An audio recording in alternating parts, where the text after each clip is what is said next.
Muito bem, dando continuidade então a Gênesis capítulo 3, vamos falar nessa aula, nessa parte da aula, vamos falar da culpa. Eu quero ler com vocês Gênesis 3, de 8 até o 10, tá? Quando ouviram a voz do Senhor Deus, que andava no jardim pela viração do dia, esconderam-se da presença do Senhor Deus, o homem e sua mulher, por entre as árvores do jardim. E chamou o Senhor Deus ao homem e lhe perguntou: onde estás? E o versículo 10 diz, ele respondeu: ouvi a tua voz no jardim e, porque estava nu, tive medo e me escondi. Olha que coisa interessante. O versículo 8 diz que eles ouviram a voz de Deus que andava no jardim pela viração do dia. Acontece que todas as tardes Deus vinha na viração do dia, quando o sol se põe, né? O dia está virando, está terminando um dia e começando o outro. Na viração do dia, Deus vinha conversar com o homem. À tardinha, né? Deus vinha conversar com o homem.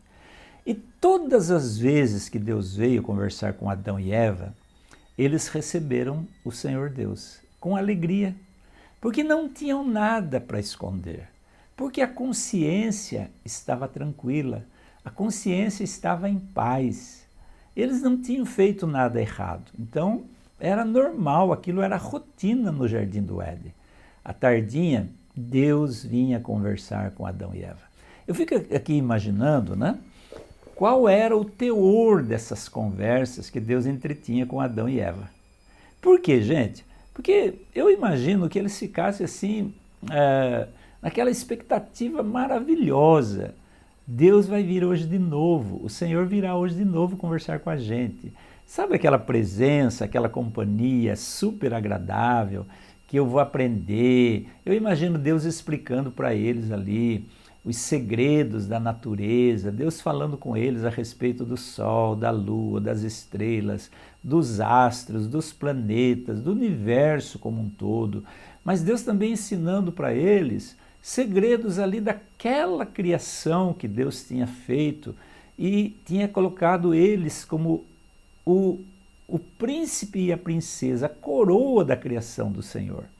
Tanto é que Deus tinha dito para eles, vocês vão dominar sobre toda a criação. E Deus, então, ensinava lições para eles, coisas assim sobre ciência, sobre os segredos da vida, né? Imagino que Deus, ao pegar uma folha, uma flor, trazia ali para eles lições maravilhosas a respeito da natureza, da água, dos átomos, dos íons, dos elétrons. Enfim, Deus trazia para eles sabedoria infinita. E eles, então, ficavam ali naquela expectativa, bebendo da sabedoria de um Deus que tudo pode, de um Deus que tudo sabe, de um Deus que tudo vê e que está presente em todos os lugares. Só que naquele dia, quando Adão e Eva comeram do fruto proibido, Deus não deixou de vir conversar com eles na viração do dia. E Deus veio. E aí o que aconteceu? Naquele dia, a conversa com Deus não foi assim tão desejada, né? Naquele dia, estar na presença de Deus não foi assim algo tão gostoso, não era assim algo tão desejado, algo que eles estavam assim na expectativa, né? Por que será? Porque a consciência estava pesada. Eu falei no recorte da aula anterior sobre a vergonha. Mas além da vergonha, eles tinham a culpa, né? A culpa. Isso ficou bem evidente nos versículos que vêm. E eles, pela culpa e pela vergonha, eles não estavam desejosos de se encontrar com Deus naquele momento. Você já passou por momentos em que você fez alguma coisa errada? Não sei lá, na sua infância, na sua adolescência, na sua juventude, ou até mesmo na sua vida adulta, que você fez alguma coisa errada contra alguém e de repente você tentou fugir dessa pessoa, tipo assim, não quer encontrar essa pessoa para não precisar dar explicação, ou até mesmo para não precisar pedir desculpa ou pedir perdão. Aquela era a situação de Adão e Eva. Eles fugindo de Deus. A voz de Deus para eles, naquele momento, quando Deus chamou Adão, onde estás? A voz de Deus não foi tão agradável como tinha sido nos outros dias, né? Aquela voz trouxe peso, aquela voz trouxe pavor, trouxe vontade de sair em disparada, trouxe vontade de fugir, de correr. Essa foi a voz de Deus e os efeitos que ela trouxe para o homem e para a mulher após eles terem desobedecido a Deus. E o que levou a essa situação? A culpa. A culpa é algo que acontece quando a gente sabe que algo está errado e a gente faz mesmo assim. A gente sabe que não pode dizer certas palavras e a gente diz mesmo assim. A gente sabe que a gente deve tratar bem as pessoas, independente se elas tratam bem a gente ou não, mas a gente não pratica isso. Ou seja, a gente revida, a gente devolve o tratamento na mesma altura, com a mesma moeda. Aí vem o sentimento de culpa. A gente sabe que não pode roubar, a gente rouba. A gente sabe que não pode adulterar, a gente adultera. A gente sabe que não pode enganar, a gente engana. A gente sabe que não pode ser grosso com as pessoas, a gente tem que ser amável, mas a gente não é. A gente sabe que a gente não pode ser egoísta, mas a gente é egoísta. A gente é individualista. Eu sou mal de natureza. Aquilo que eu não quero fazer, às vezes eu faço, né? Então tudo isso nos traz o quê? Sentimento de culpa. E como que se lida com a culpa? E com certeza você também vai receber no seu consultório terapêutico pacientes que estão terrivelmente massacrados pela culpa. Pacientes que estão esmagados por um peso na consciência causado pela culpa. E a culpa, ela é sufocante. A culpa, ela causa doença emocional. A culpa causa transtorno, causa ansiedade, causa pânico, causa depressão. Agora, o que fazer com o paciente que carrega um sentimento de culpa? O princípio básico é o mesmo da vergonha, né? O papel do terapeuta em relação ao paciente que sente vergonha,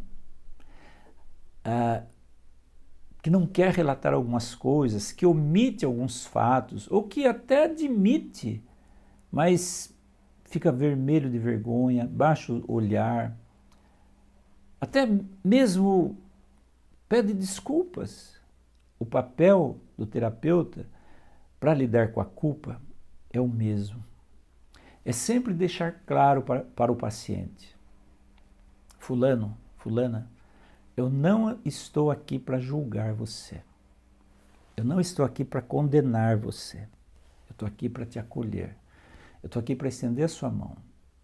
Eu estou aqui para estender a minha mão a você, desculpa. Eu estou aqui para te acolher. Eu estou aqui para te abraçar. Eu estou aqui para fazer com que você entenda que você não é o único ser humano nesse planeta que carrega sentimento de culpa, que carrega sentimento de vergonha. Que todos nós, individualmente, coletivamente, no particular ou no público, nós trazemos motivos de vergonha, de culpa e de medo. Então, eu estou aqui para ajudar você a sair desse buraco, desse poço em que você se encontra. Então, quando você fala e age, né, dessa maneira, você está abrindo o seu coração para aquela pessoa que está ali já esmagada por tantos sentimentos ruins, tantos sentimentos de dor, tantos sentimentos de vergonha e de culpa, que ele não encontrou nenhuma acolhida em nenhum outro lugar. Por isso ele está ali diante de você.